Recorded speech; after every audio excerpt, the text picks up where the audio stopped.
पर जिस भाषा का इस्तेमाल हुआ उसे लेकर नया दंगल अब शुरू हो गया है और आज पीएम मोदी ने राहुल गांधी की भाषा को लेकर निशाने पर लिया।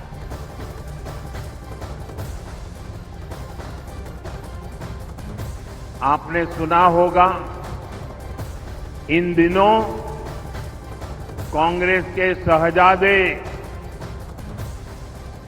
अब आजकल वो जरा इतने चिंतित है कि आए दिन उनको मोदी का अपमान करने में मजा आता है। मोदी के लिए भला बुरा कहना उनको मजा आ रहा है। आपको पता है वे नामदार है, हम तो कामदार हैं। और नामदार तो कामदार को सदियों से ऐसे ही गाली गलौज करते आए हुए हैं, ऐसे ही ठोकर मारते आए हुए। मेरी करबद्ध प्रार्थना है भाई, इन नामदारों को कुछ मत कहो। हम कामदार सहन करने के लिए पैदा हुए हैं, हम सहन करेंगे, सहन भी करेंगे और मां भारती की सेवा भी करेंगे। हम जरा भी पीछे नहीं हटेंगे दोस्तों, जरा भी रुकेंगे नहीं। ये मैं देशवासियों को विश्वास दिलाता हूं।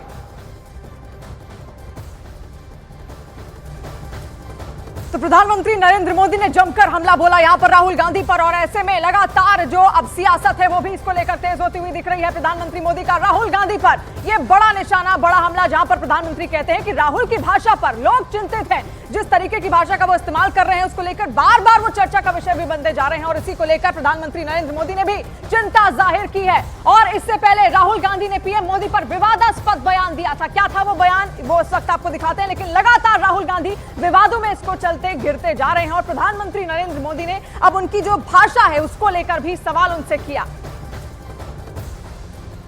अब जैसे ही मैंने ये देश के एक्सरे की बात की, वो नरेंद्र मोदी कांपने लग गया।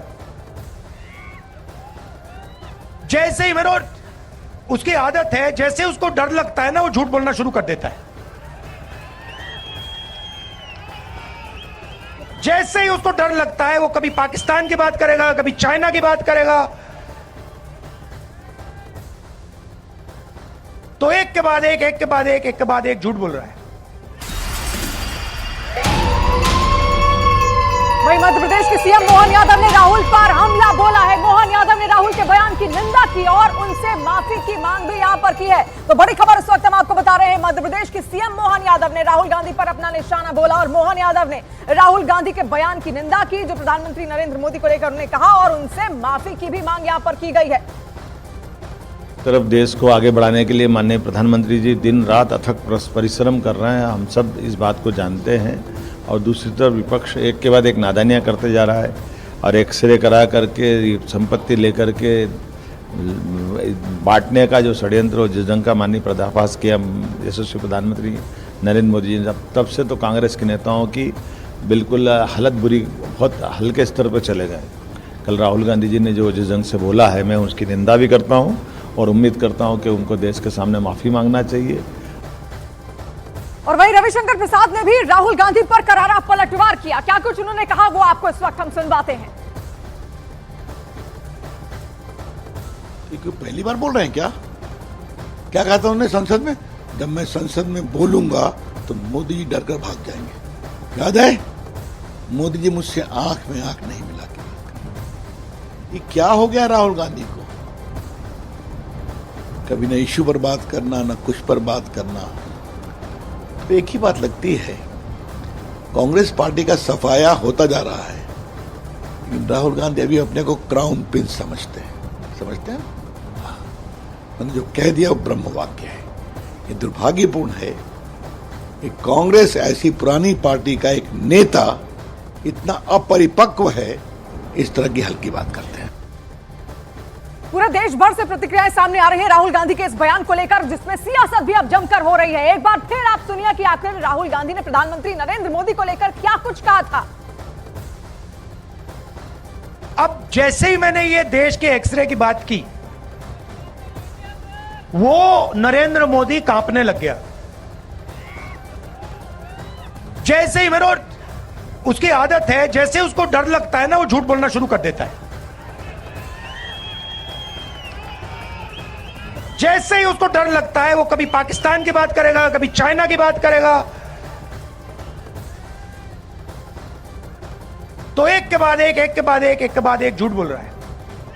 और वहीं महाराष्ट्र के डिप्टी सीएम देवेंद्र फडणवीस ने पीएम मोदी के खिलाफ बदजुबानी करने पर राहुल गांधी पर करारा पलटवार किया है। क्या कुछ उन्होंने कहा वो भी आपको हम सुनवाते हैं। राहुल जी को पहले इस बात का जवाब देना चाहिए, 70 साल उनकी सरकार रही, उन्होंने कश्मीर में भारत का संविधान क्यों नहीं लागू किया। राहुल गांधी को इस बात का जवाब देना चाहिए, 1975 में इमरजेंसी लगाकर संविधान के साथ खिलवाड़ किसने किया। राहुल गांधी को इस बात का जवाब देना चाहिए कि उनके गोवा के, साउथ गोवा के प्रत्याशी कहते हैं कि गोवा में भारत का संविधान लागू नहीं होना चाहिए। पहले इसका तो जवाब दे।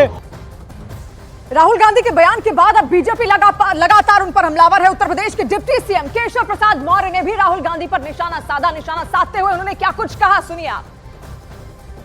2019 में श्री राहुल गांधी जी अमेठी से चुनाव लड़े थे और वहां की जनता ने उनको हरा करके जब भेज दिया, तब वह वायनाड से सांसद बन करके आए थे। तो आपकी वायनाड का चुनाव लड़ करके आ रहे हैं और फिर अमेठी लड़ने की बात कर रहे हैं। हमको तो खुशी है, जब सामने प्रतिद्वंदी थोड़ा दमदार होता है तो उसको हराने का स्वाद ही अलग होता है। और मुझे पूरा विश्वास है कि 2019 से भी बड़े अंतर से अमेठी में भी कमल खिलेगा और पहली बार हमारा रायबरेली लोकसभा सीट में भी इस बार कमल खिलेगा। चाहे जो भी लड़ेगा, कमल खिलेगा। और इस वक्त कांग्रेस नेता आलोक शर्मा हमारे साथ जुड़ रहे हैं। आलोक शर्मा जी, आपसे पूछना चाहूंगी मैं कि आखिर किस तरीके की बौखलाहट है, ऐसे बयान राहुल गांधी की ओर से आखिर क्यों सामने आ रहे हैं?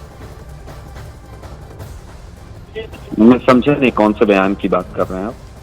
कांपने लग गया है नरेंद्र मोदी, ये उनकी ओर से कहा गया है, ये उनके शब्द हैं, उसको डर लगता है, ये उसको इस तरीके की आखिर संज्ञाओं का प्रयोग यहाँ पर क्यों किया जा रहा है, किस तरीके नहीं, की मुझे बौखलाहट लगता है कांपना और डर लगना किसी भी रूप में असंसदीय भाषा नहीं है। और देश के प्रधानमंत्री जिस तरह की भाषा का इस्तेमाल कर रहे हैं वो दुर्भाग्यपूर्ण है।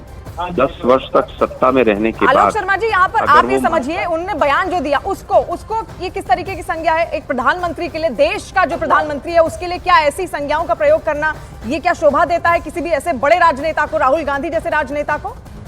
देखिए, मुझे लगता है उसको कहना भी कोई असंसदीय भाषा नहीं है। शहजादा कहना असंसदीय भाषा है। देश के प्रधानमंत्री अगर शहजादे और तमाम तरह की भाषाओं का जिस तरह से उपयोग कर रहे हैं, ये दुर्भाग्यपूर्ण है। आज वो मंगलसूत्र तक पहुंच गए हैं, मछली के कांटे से शुरू हुए थे। आलोक शर्मा जी, बात यहाँ पर हो रही है किस तरीके की जो सभ्य लैंग्वेज है उसका इस्तेमाल हो रहा है। जो बड़े होते हैं, आप जानते हैं भारतीय सभ्यता में किस तरीके से उनको हम बुलाते हैं, आप कर संबोधित किया जाता है, लेकिन उसको डर लगता है, वो कांप रहा है। ये राहुल गांधी के शब्द हैं पीएम के लिए, इस पर मैं आपकी टिप्पणी चाहती हूं। जिस देश के प्रधानमंत्री खूनी पंजा और कांग्रेस की विधवा कह के संबोधित करते हों, और वो भाजपा जिसने पंडित जवाहरलाल नेहरू से लेकर और मनमोहन सिंह जी तक किसी को भी अभद्र टिप्पणी करने से नहीं चूके हैं।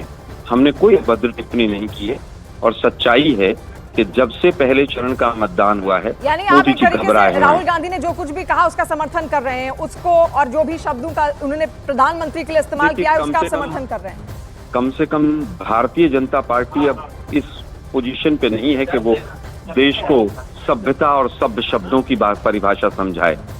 किस तरह के शब्दावली संसद के अंदर यूज हुई हैं, स्मृति ईरानी और तमाम लोगों ने, मैं उन पर जाना नहीं चाहता हूं। मुझे लगता है कि देश के प्रधानमंत्री वास्तव में घबराए हुए हैं और पूरी तरह से कांपना या कंपन होना ये मुहावरे के तौर पर भी यूज किया जाता है। और वास्तव में आलोक शर्मा जी, बात यहाँ पर कांपना कंपन होना की नहीं है, उसको डर लग रहा है, वो कांप रहा है एक प्रधानमंत्री के लिए जो कि काफी वरिष्ठ भी हैं राहुल गांधी से, उसके बावजूद इस तरीके के शब्दों का इस्तेमाल। आपका बहुत बहुत शुक्रिया, आपकी प्रतिक्रिया हमने यहाँ पर सुन ली। और वो बयान आखिर क्या था जिस पर इतनी चर्चा लगातार हो रही है? राहुल गांधी ने आखिर प्रधानमंत्री नरेंद्र मोदी को लेकर क्या कुछ कहा, वो एक बार फिर से आप सुनिए। अब जैसे ही मैंने ये देश के एक्सरे की बात की, वो नरेंद्र मोदी कांपने लग गया। जैसे ही उसकी आदत है, जैसे उसको डर लगता है ना, वो झूठ बोलना शुरू कर देता है। जैसे ही उसको डर लगता है वो कभी पाकिस्तान की बात करेगा, कभी चाइना की बात करेगा, तो एक के बाद एक। तो लगातार आप देख रहे हैं किस तरीके से टिप्पणियां लगातार सामने आ रही हैं, प्रतिक्रियाएं भी सामने आ रही हैं और बीजेपी नेता अनिला सिंह जी इस वक्त हमारे साथ जुड़ रही हैं। आपका पहले तो बहुत स्वागत है। आपकी प्रतिक्रिया जानना चाहूंगी, जिस तरीके से राहुल गांधी ने आज उसको डर लग रहा है, वो कांपने लगा, ये संज्ञाओं का इस्तेमाल यहाँ पर पीएम के लिए किया है। अनिला सिंह जी, मेरी सबको राम राम। और ये पारिवारिक संस्कार और संस्कृति झलकती है उनकी भाषा में। जो उन्होंने सीखा है वही वो बोल रहे हैं। उनके परिवार में शायद अपने से बड़ों का सम्मान नहीं सिखाया गया है। वो सोच कर देखें, उनके माता या पिता के लिए अगर इस प्रकार की भाषा का कोई प्रयोग करेगा तो उनको कैसे लगेगा। भाई राजनीति कर रहे हैं ना, राजनीति की भी अपनी सीमाएं होती हैं। आप इस प्रकार की तू तड़ाक की भाषा पे आ जाएंगे। वैसे तो अखिलेश यादव जी अपने को और राहुल गांधी को शहजादे समझते हैं, कहते हैं उत्तर प्रदेश में हम ही लड़ेंगे, महफिल सजाएंगे। आज शहजादों की जबान पे कंट्रोल नहीं है। इनकी जबान खींचेगी उत्तर प्रदेश की जनता, इस देश की जनता, नहीं तो अपनी जबान पे लगाम लगा लें। शुक्रिया अनिला सिंह जी हमारे साथ जुड़ने के लिए, अपनी प्रतिक्रिया इस पर देने के लिए। और इसी को लेकर घमासान मचा हुआ है जो बयान आज राहुल गांधी की ओर से प्रधानमंत्री नरेंद्र मोदी को लेकर दिया गया।